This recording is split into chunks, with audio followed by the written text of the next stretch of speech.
Hello guys, welcome to the channel. आज का इस वीडियो में हम लोग जानेंगे कुछ इंपॉर्टेंट फाइनेंशियल टिप्स जो कि आपको जानना बहुत ही ज़रूरी है। ये आपके लाइफ के रिगार्डिंग बहुत ही एक इम्पॉर्टेंट टॉपिक हो सकता है। पूरा जानने के लिए वीडियो में अंत तक बने रहिए। आप कितना इनकम करते हो वो इम्पॉर्टेंट बात नहीं है, लेकिन आप कितना सेविंग्स कर सकते हो और अपने पैसे को मैनेज कर सकते हो वो सबसे इम्पॉर्टेंट बात है। तो आइए जानते हैं कुछ फाइनेंशियल गलतियाँ जो लोग अक्सर करते हैं। जो नंबर 1 पे सबसे बड़ा गलती है वह है अपने खर्च का हिसाब ना रखना। आप पूरा महीना में कहाँ कहाँ पर खर्च कर रहे हैं उसका अगर हिसाब नहीं रखोगे वो सबसे बड़ा फाइनेंशियल गलती हो सकता है। नंबर 2 पे है लैक ऑफ बजट, यानी कि अगर आप 50-30-20 रूल नहीं मानते हो, ये सबसे बड़ा आपका फाइनेंशियल गलती हो सकता है। जो आप मंथली सैलरी गेन करते हो या फिर मंथली जो इनकम गेन करते हो उसका आप 50% आपका जो नेसेसरी है, जैसे कि खाना हो गया, रेंट हो गया, इलेक्ट्रिसिटी बिल हो गया, इस सब में आप खर्च कर सकते हो। और बाकी जो 20% है, 20% से आप अपना जो नेसेसरी कुछ एक्स्ट्रा एक्सपेंसेस आता है उससे कर सकते हो।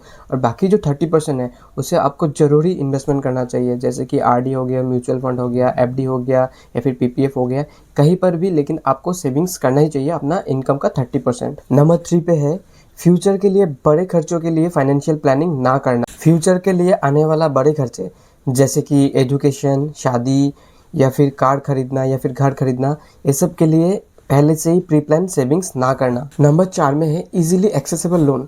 आज का डेट में जो इजीली एक्सेसिबल लोन मिलता है, यानी कि आपको कहीं से भी आपको ज़्यादा इंटरेस्ट रेट में लोन मिल जाता है, तो आपको क्या होता है, ये लोन का चक्कर में फ्यूचर में आप एक बोझ के तले दब जाते हो। तो उससे क्या होता है, हमेशा आपका दिमाग में ईएमआई का प्रेशर बना रहता है। नंबर 5 पे है लोन को रिकवरी ना करके इन्वेस्टमेंट करना।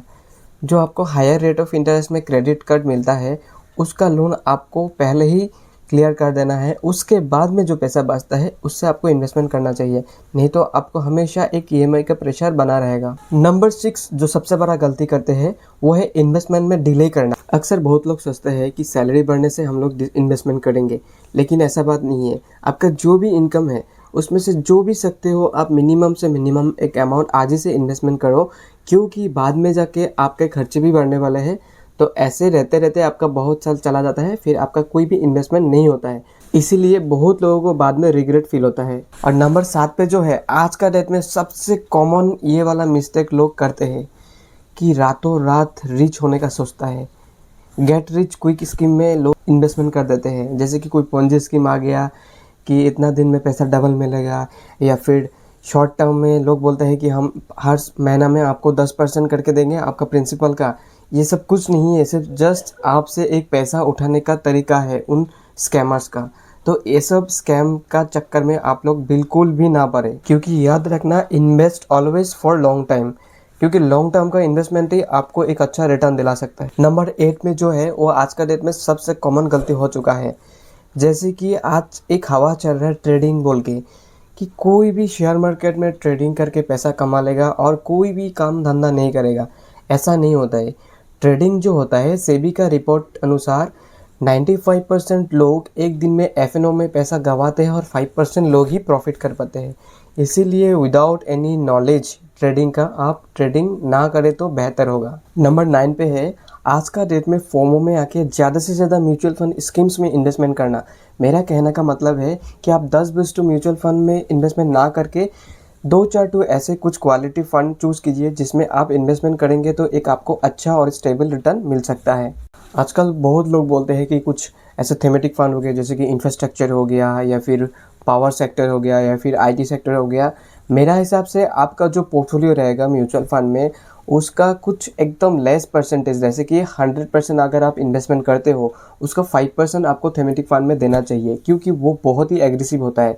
अगर मार्केट गिरता है या फिर कोई भी पैनिक सिचुएशन आता है तो वो वाला फंड सबसे पहले ही गिरता है। इसलिए आप नॉर्मली जो एक्टिव फंड्स होते हैं या फिर आप इंडेक्स फंड भी मान लीजिए, ये सब में आप इन्वेस्टमेंट कर सकते हो। नंबर 10 में है ज़्यादा ही सेफ इन्वेस्टमेंट ढूंढना, यानी कि आपका अपना पोर्टफोलियो का पूरा 100% अगर आप एफडी या फिर पीपीएफ में या फिर कोई भी कन्वेंशनल स्कीम में लगा दोगे तो आपको जो इन्फ्लेशन बढ़ रहा है, इन्फ्लेशन बीट करने वाला रिटर्न वाला प्रोडक्ट आपको नहीं मिलेगा। अगला जो 2 टॉपिक है वो सबसे इम्पॉर्टेंट है, वो है नंबर 11 पे आता है इमरजेंसी फंड क्रिएट ना करना। यानी कि अगर आप जॉब करते हो या फिर बिजनेस करते हो, आपको अपना इमरजेंसी फ़ंड ज़रूर क्रिएट करना चाहिए। जो आपका मंथली एक्सपेंसेस होता है उसका मिनिमम 6 to 1 ईयर का आपको एक साइड में लिक्विड मनी रखना चाहिए। वो कैश फॉर्म में भी हो सकता है या फिर लिक्विड फंड में भी हो सकता है।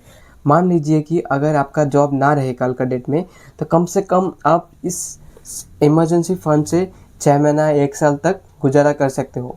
सेम थिंग अगर आप बिज़नेस करते हो, बिज़नेस भी कल का डेट में कोई अनसर्टेनिटी की वजह से डाउन हो गया, तो ये लिक्विड फंड आपको बचा लेगा आपका घर का खर्चे से। नंबर 12 में है सबसे इम्पोर्टेंट, वो है इंश्योरेंस और इन्वेस्टमेंट को कभी भी एक मत समझ लेना, क्योंकि एक हॉस्पिटल बिल आपकी ज़िंदगी का पूरा सेविंग्स को ख़त्म कर सकता है। इसीलिए आज ही आप अपने नाम पर और अपने फैमिली के नाम पर एक हेल्थ इंश्योरेंस ज़रूर से देख लेना। और एक टर्म लाइफ इंश्योरेंस आपके ना होने पर आपका फैमिली के एक फाइनेंशियल प्रोटेक्टर का हिसाब से काम करेगा। तो ये कुछ था, कुछ इम्पोर्टेंट फाइनेंशियल टिप्स। अगर आपको इसके रिगार्डिंग और भी कुछ जानना है तो आप मुझे कमेंट कर सकते हैं कि फाइनेंस। अगर वीडियो पसंद आया तो वीडियो को लाइक करना, इस वीडियो को अपने फैमिली और फ्रेंड्स के साथ शेयर करना। Thank you so much for watching. जय हिंद, जय भारत।